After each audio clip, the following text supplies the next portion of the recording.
Have you ever eaten a single sunflower seed and then suddenly found yourself staring at a pile of empty shells an hour later?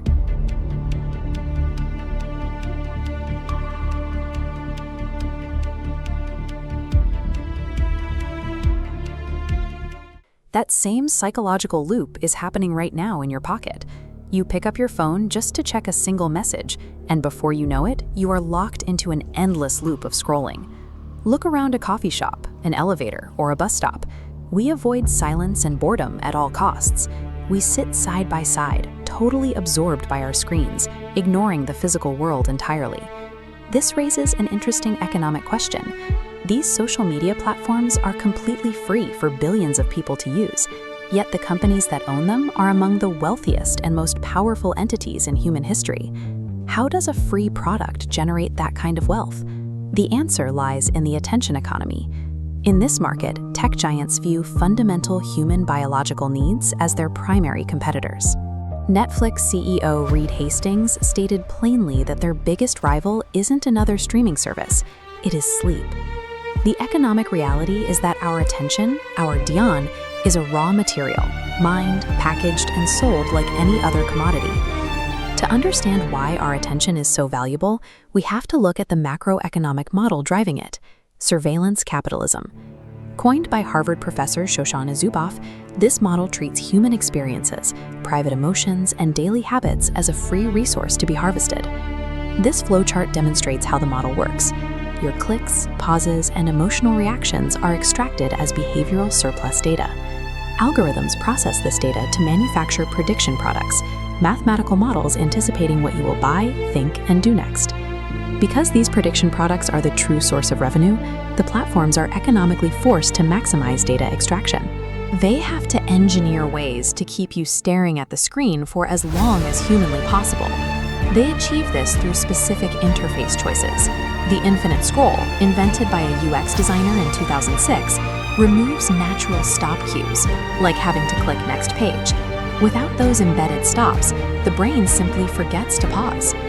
Regulators increasingly recognize these tactics as manipulative. The European Data Protection Board has issued strict guidelines identifying these as deceptive design patterns.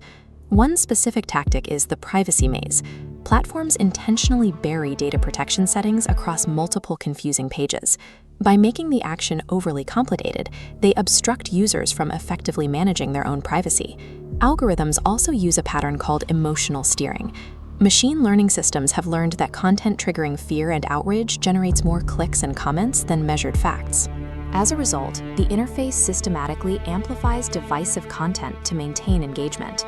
A smartphone app is a rigged, adversarial environment, engineered to override conscious choice. This override happens on a biological level, using a psychological principle called variable ratio reinforcement.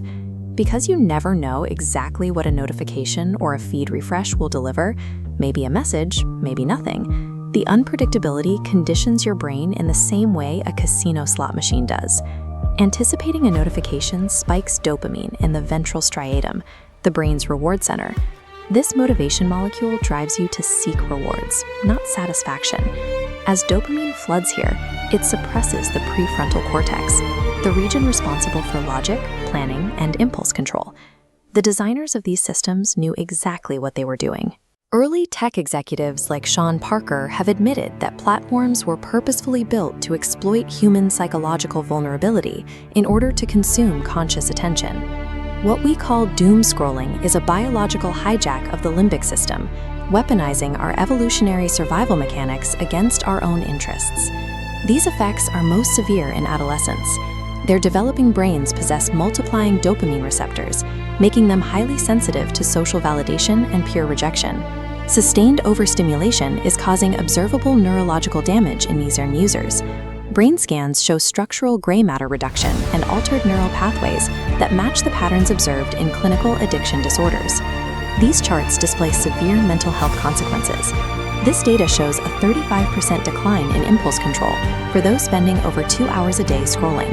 For adolescent girls, each additional hour of daily screen time increases depression risk by 13%. The term brain rot accurately describes the data. We are looking at a public health crisis that is actively eroding the cognitive resilience of an entire generation.